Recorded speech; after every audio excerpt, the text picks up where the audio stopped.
नमस्कार। मैं हूं जगदीश प्रकाश। आप देख रहे हैं टीएफडी इंडिया लाइव। टीएफडी इंडिया लाइव में आप सभी का स्वागत है। 2005 नीतीश कुमार पहली बार बिहार की सत्ता में आए थे।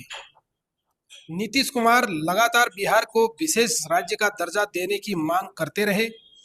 नीति आयोग की रिपोर्ट में भी बिहार के पिछड़ेपन का जिक्र होता रहा है। भारत सरकार ने बिहार को विशेष राज्य का दर्जा देने की मांग को जिस तरीके से खारिज किया है वह बहुत दुर्भाग्यपूर्ण है। इन्हीं कुछ मुद्दों पर बात करने के लिए हमारे साथ हमारे वरिष्ठ पत्रकार श्यामगिरी जी हैं। सर नमस्कार। नमस्कार जगदीश जी। सर मेरा पहला सवाल, बिहार के प्रदेश कांग्रेस अध्यक्ष ने कहा है कि विशेष राज्य के दर्जे की मांग को लेकर पूरे बिहार में चरणबद्ध आंदोलन किया जाएगा। प्रदेश अध्यक्ष अखिलेश प्रसाद सिंह ने कहा कि पहले चरण में 12 अगस्त को सभी जिलों में कांग्रेस पीसी होगी, 13 अगस्त को और 14 अगस्त को पूरे बिहार में सभी प्रचंड मुख्यालय पर कांग्रेस पार्टी धरना देगी। दूसरे चरण में आंदोलन को लेकर बाद में रूपरेखा तैयार की जाएगी। कैसे देखते हैं सर इस सवाल को आप? देखिए जगदीश जी, कांग्रेस बहुत सालों के बाद सड़क पर दिख रही है इस समय जी। और जो कांग्रेस के कार्यकर्ता सोए हुए थे वह जग गए हैं। राहुल गांधी के भारत जोड़ो यात्रा ने जगा कर रख दिया है सभी को। अब नीतीश कुमार की 2005 की बात कही जा रही है, जो 2005 में पहले मुख्यमंत्री बने थे जी। 20 साल हो गए। राबड़ी देवी के सत्ता के बाद बने जी। और उस समय लालू प्रसाद यादव चारा घोटाले में हुए थे, तो कुशासन और शासन का दौर चला था और यह सुशासन के नाम पे आए थे। आरोप लग रहा था भाजपा का कि कुशासन बहुत हो गया है, जी, भ्रष्टाचार हो गया है, तो नीतीश कुमार आए। सवाल यह उठता है, क्या नीतीश कुमार ने सुशासन राज लागू कर दिया है? और कर दिया है अगर, तो मुकेश साहनी जो इन्हीं के कैबिनेट के मंत्री थे, वीआईपी के चीफ हैं, उनके पिता की ऐसी निर्मम हत्या कैसे हो जाती है? जी। यह सवाल खड़े होते हैं अगर सुशासन राज है तो। जरूर। इसीलिए तो लालू यादव की आरजेडी की सत्ता गई और क्या नाम है कि नीतीश की सत्ता आई। हाँ। और 20 सालों में अगर आप इन सब चीजों को के लिए सफल नहीं हो पाते हो, आप शासन नहीं कर पाते हो, आपकी यह सुशासन और कुशासन की नीतियां झलकती हैं और प्रशासन विफल रहता है, तो आपके सुशासन होने पर क्वेश्चन मार्क है। जी। अब सवाल यह है कि आपने कहा कि विशेष राज्य का दर्जा, बात सिर्फ विशेष राज्य के दर्जे की नहीं है। विशेष राज्य का दर्जा क्यों चाहिए, सवाल इसका है। जी। सवाल यह है कि जब झारखंड बिहार से अलग हुआ है तो जो रेवेन्यू के सोर्सेस थे वह झारखंड में चले गए और बिहार को कुछ बचा नहीं, टैक्स के पैसों पर चल रही है। जी। तो नीतीश कुमार को 20 सालों में क्या नीतीश कुमार का इस पर ध्यान नहीं किया कि बिहार में लोगों को रोजगार चाहिए? क्या उन्होंने रोजगार लाने के लिए वहां कुछ कंपनियां बैठाने के लिए कुछ कार्य किया? नहीं किया। जवाब में यही मिलेगा कि नहीं किया। आप अगर जांच कीजिएगा तो नहीं मिला। और जगदीश जी, आपको पता है, यह सारी चीजें आपको भी पता है। आप भी 25 साल एनडीटीवी में अपने आप को आपने रगड़ा है, रगड़ के तब पत्थर सफेद हुआ है। तो इतना पत्थर रगड़ा गया है कि इतना सफेद हो गया कि अब वह काला होने का नाम नहीं लेगा। सारी चीजें पता है जी। तो यह एक्चुअली सिर्फ कुर्सी इनकी मुख्य मुद्दा है। जी। तो अगर लालू प्रसाद यादव वहां रेल कारखाने बैठा सकते हैं तो आप क्यों नहीं बैठा सकते? मोदी काल में आप नहीं विशेष राज्य का दर्जा दिलाते, आप वहां कल कारखाने बैठा देते, तभी भी आप बिहार को बहुत आगे बढ़ा सकते थे। विशेष राज्य के दर्जे की जरूरत ही नहीं पड़ती। जी, ये भी एक सवाल है। सवाल है। और जो शराबबंदी इन्होंने एक ऐतिहासिक फैसला किया था, वह वाकई ऐतिहासिक था। जगदीश जी, हम लोगों ने भी तारीफ की थी उस समय, लेकिन वह सफल नहीं रहा जी, विफल रहा। 20,000 करोड़ रुपए का रेवेन्यू बिहार गवर्नमेंट को उससे आता था। रेवेन्यू भी आना बंद हो गया और शराब की सप्लाई उससे डबल हो गई बिहार में हो गई। तो यह सरकार को नुकसान हुआ, इसमें विफल रह गई। रोजगार देने के मामले में विफल रही जी। बिहार से सबसे ज्यादा लोग आज प्रवासी मजदूरों में बिहार की गिनती सबसे पहले आती है। हाँ। और कोई भी ऐसा स्टेट नहीं है जहां बिहार के लोग नहीं जा रहे हैं। बिल्कुल, वजह साफ है कि बिहार में काम नहीं है जी। और यह सरकार देने में विफल रही है। नरेंद्र मोदी के साथ 10 साल हो गए नीतीश कुमार को जी। नरेंद्र मोदी से 36 का आंकड़ा रहा करता था नीतीश कुमार का, लेकिन उसी नरेंद्र मोदी के साथ 10 साल 2 महीना 3 दिन जी, 10 साल 2 महीना 3 दिन रह गए।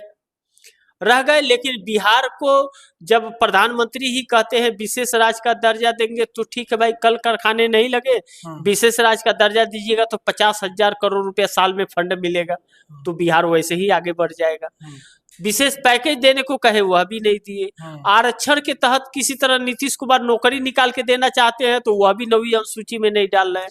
तो यह नीतीश कुमार सिर्फ अब जनता को बरगरार गलाने का कार्य कर रहे हैं, गुमराह करने का कार्य कर रहे हैं, है कुछ नहीं। क्योंकि मोदी ने साफ इनकार कर दिया इनको कि नहीं देंगे, और मोदी फिर चुनाव में जाएंगे तो कुछ जुमला छोड़ देंगे कि हम तो इनको जो पैसा दे रहे थे वही यूज नहीं कर पा रहे थे। लेकिन वह पैसे बिहार के लिए नहीं है, वह पैसे उद्योगपति के लिए। अब वहां पे बजट में 48 लाख करोड़ का जो बजट पेश की है, 58,000 करोड़ रुपया 60,000 करोड़ रुपया का बजट दिया है बिहार को। लेकिन वो किसके लिए? बिहार के लिए थोड़ी है। वह बाईपास रोड बनाने के लिए, एयरपोर्ट के लिए, ब्रिज के लिए। वो पैसे किसके पास जाएंगे? अडानी के पास जाएंगे। सड़क किसका है? अडानी का है। एयरपोर्ट किसका है? अडानी का है। ब्रिज किसका है? अडानी का है। तो वो पैसे अडानी को मिलेंगे, उसमें से 1 रुपये बिहार में खर्च नहीं कर पाएंगे। तो क्या नाम है कि बिहार को कुछ नहीं मिला, या लोग सब कोई गुमराह कर रहे हैं और कोई चीज नहीं। अब बिहार की जनता इसका जवाब देने के लिए तैयार बैठी है। देखना दिलचस्प होगा कि बिहार की जनता जवाब देती है या यूं ही बर्दाश्त करती रहती है। जी जी जी, सही कहा सर आपने। देखना होगा, ये जनता पर निर्भर करता है। अगला सवाल है मेरा सर, आरजेडी अल्पसंख्यक मोर्चा के एक कार्यक्रम में तेजस्वी यादव बिहार में उनकी भविष्य की राजनीति को दिशा तय की है और साफ तौर पर कहा है कि अल्पसंख्यक प्रकोष्ठ को और मजबूत करना है। वहीं तेजस्वी यादव ने एक और बड़ा बयान देते हुए कहा कि नीतीश चाचा सामने रहेंगे तो आरजेडी मजबूत होगी, नीतीश सीएम रहे तो आरजेडी को 4 गुना सीट मिलेगी। क्या नीतीश कुमार आरजेडी के साथ मिलकर चुनाव लड़ सकते हैं? देखिए, नीतीश कुमार ने सबको निराश किया है जी जगदीश जी। जो तेजस्वी यादव ने बयान दिया है जी, पीछे बहुत गहराई है। क्या तेजस्वी यादव ने जानबूझ करके यह बयान दिया है, या क्या यह सोची समझी एक रणनीति के तहत बयान दिया गया है जी? क्योंकि इस समय नीतीश कुमार की नजदीकियां तेजस्वी और लालू यादव के साथ बढ़ती जा रही है जी। और यह सावन के चंद दिन बचे हुए जो हैं जी, यह मोदी की रातों की नींद उड़ा रखे हैं। क्योंकि इस वक्त नीतीश कुमार के बहुत अच्छे दिन चलते हैं, बहुत अच्छा मुहूर्त उनको रहता है पलटी मारने के लिए। तो जो व्यक्ति 9 बार पलटी मार लिया है, 10वीं बार मार दे तो कोई बहुत बड़ी चौंकाने वाली बात नहीं होगी। हाँ। लेकिन मोदी को चौंकाने वाली बात हो जाएगी जी, क्योंकि मोदी की कुर्सी चली जाएगी। पलटी मारेंगे। देखिए, एक चीज और है जगदीश जी, जो लल्लन सिंह को मंत्रालय दिया गया है, वह मछली पालन का दिया गया है, भेड़ पालन का, बकरी पालन का, गाय पालन का। अब वो गाय भैंस ही पाले, तो ऐसा दिया गया। तो ऐसे मंत्री को इस्तीफा देने में कोई गिल्टी फील नहीं होगी, बड़ी आसानी से दे देगा। और टोटल साल का 4,000 करोड़ का बजट ही है उनका, सबसे कम बजट वही है, वही उनको मिला है। और सबसे मजबूत बैसाखी है और काम सबसे छोटा मिला है। बहरहाल वह चीजें अलग हैं। नीतीश कुमार हकीकत यह है कि अपना भविष्य तलाश रहे हैं, और तेजस्वी यादव का यह बयान एक रणनीति के तहत लग रहा है जैसे, क्योंकि कुछ तो बोलना है, बोलने से परहेज तो कर रहे हैं लेकिन कुछ बोलना है। तेजस्वी यादव की दिक्कत यह है कि तेजस्वी यादव की रैलियों में भीड़ तो बेशुमार आ रही है, लेकिन वो वोट में कन्वर्ट नहीं हो रही है, और नीतीश कुमार के रैलियों में भीड़ कम आ रही है लेकिन वो वोट में कन्वर्ट हो रही है, और दोनों अगर साथ आ जाते हैं तो तेजस्वी की भीड़ वोट में कन्वर्ट हो जाएगी बिहार के अंदर। जी। जिस तरह से अखिलेश यादव ने राहुल गांधी के साथ उत्तर प्रदेश में किया, एकजुट होकर के एक भाई की तरह दिखते रहे लोग, और एक दूसरे की समझदारी से सूझबूझ से चले, और भारतीय जनता पार्टी को करारी हार दी। तेजस्वी यादव ने राहुल गांधी का वह इस्तेमाल नहीं किया, क्योंकि वह स्वयं सबसे बड़े दल के रूप में आना चाहते थे और कांग्रेस को हिस्सा नहीं देना चाहते थे, तो राहुल गांधी बिहार नहीं गए थे। यह वजह रहा कि उनकी भीड़ वोट में तब्दील नहीं हुई, और यह अखिलेश की भीड़ वोट में तब्दील हो गई। आपको पता है कि आपने कवर किया हुआ है उसको कि अखिलेश यादव जो 2022 में रथ यात्रा निकाले हुए थे पूरे 403 सीटों के लिए, भीड़ कितनी इंतजार कर रही थी, सुबह 4 बजे तक भीड़ इंतजार कर रही थी, 4-4 5-5 घंटा इंतजार कर रही थी, लेकिन वह वोट में तब्दील नहीं हुई, लेकिन राहुल गांधी के साथ आते वह वोट में तब्दील हो गई, क्योंकि एक मजबूती हो जाती है। और वही इसी का हर्जाना कीमत चुकाना पड़ा इंडिया गठबंधन को बिहार के अंदर, लालू प्रसाद यादव की जीतने की। मैं ही बड़ा हूँ और मैं ही रहूंगा, मैं जो सीट दूंगा उसी पे आपको लड़ना है, अन्यथा लड़िए या मत लड़िए। और आज के डेट में कांग्रेस अकेली लड़ जाए तो बल्कि सबसे अच्छी सीट लाएगी वो, लेकिन कांग्रेस अपने साथियों का साथ नहीं छोड़ती है और उसे तोड़ती नहीं, यह खासियत रहा है, और भाजपा तोड़ देती है। अब नीतीश कुमार के लिए चुनौती है कि अगर उन्हें सीट बचाना है तो उन्हें इंडिया गठबंधन के साथ जाना पड़ेगा, नहीं तो मोदी के साथ उन्हें 2025 के विधानसभा चुनाव में नुकसान होगा। देखते हैं, बहरहाल नीतीश कुमार इसके लिए जाने जाते हैं, और सावन का महीना चल रहा है, चंद दिन बाकी हैं, इन चंद दिनों में कुछ खबरें आ सकती है, और नहीं आई तो नीतीश कुमार पलटी अगर मारते हैं 10वीं बार तो कोई बहुत बड़ी बात नहीं होगी, और नहीं जाते हैं तो आखिर उनकी रणनीति क्या होगी आने वाले समय में, यह भी देखना दिलचस्प होगा। जी सर, देखना होगा कि नीतीश कुमार पर तेजस्वी यादव का भरोसा क्या रंग लाता है। आगे बढ़ते हैं सर अगले सवाल की तरफ। अगला सवाल भी मेरा तेजस्वी यादव से ही जुड़ा हुआ है। तेजस्वी यादव ने कहा कि समाज में अभी भी छुआछूत की भावना है। कई ऐसे उदाहरण सामने आते हैं जिसे लगता है कि अभी भी जो दलित समाज के लोग हैं उनके लिए अन्य लोग छुआछूत की भावना रखते हैं। ऐसी स्थिति में SC/ST एक्ट आरक्षण को लेकर क्रीमी लेयर की बात कैसे की जा सकती है। उन्होंने कहा कि भाजपा के जो भी मंत्री हैं वह झूठे हैं, अपने आप को दलितों के हितैषी बता रहे हैं। भीमराव अंबेडकर ने संविधान में सब कुछ स्पष्ट लिखा है कि समाज में छुआछूत और भेदभाव के आधार पर SC/ST समाज को आरक्षण दिया जाता है। क्या कहेंगे सर आप? देखिए जगदीश जी, सुप्रीम कोर्ट के आदेश के बाद में जो जजमेंट आया है उसके बाद में सभी पार्टियों को सांप सूंघ गया था जी, कोई बोल नहीं रहा था, लेकिन भारतीय जनता पार्टी बैकफुट पे आ गई है, और जो राज्यों को आदेश दिया है सुप्रीम कोर्ट ने कि जो चाहे वह इसका इस्तेमाल कर सकते हैं और जो ना चाहे वह ना करें, उनकी मर्जी पर है जी। लेकिन एक तरह से सुप्रीम कोर्ट ने, हम लोगों ने एक प्रोग्राम भी इसके ऊपर किया था, मैं और आप, हम लोग एक प्रोग्राम भी किए थे इसी के सुप्रीम कोर्ट के जजमेंट पर।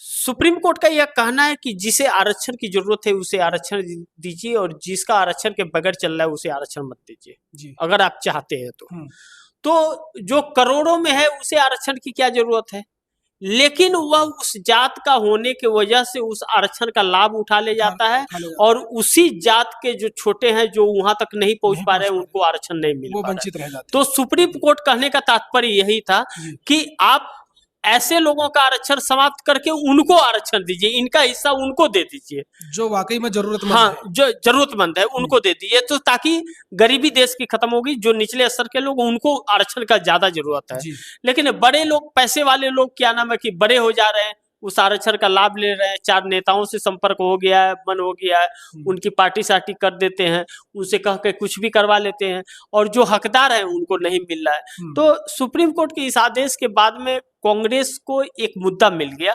और जो नीतीश कुमार हैं सवालों में आ गए, क्योंकि यह चीज लागू तब हो सकता है जब आप जाति जनगणना कराओगे, और जाति जनगणना के बगैर पता नहीं चल पाएगा कि कौन क्या है, नहीं है, किसे आरक्षण की जरूरत है, किसे नहीं है।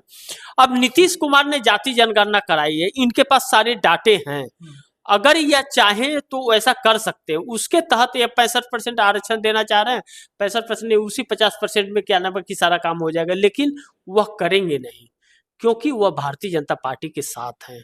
जाति जनगणना उन्होंने कराई थी क्योंकि वह इंडिया गठबंधन के साथ थे, इंडिया गठबंधन फेवर में था। और राहुल गांधी ने भी हर जगह चुनाव में यह कहा, और अखिलेश ने भी कहा, सबने कहा कि जाति जनगणना हम कराएंगे। तेजस्वी यादव ने भी कहा, लेकिन तेजस्वी यादव का कहा, लोगों की भीड़ तो आई, लोगों ने शोर तो मचाया, भीड़ बेकाबू तो हुई, लेकिन वोट में तब्दील नहीं हुई।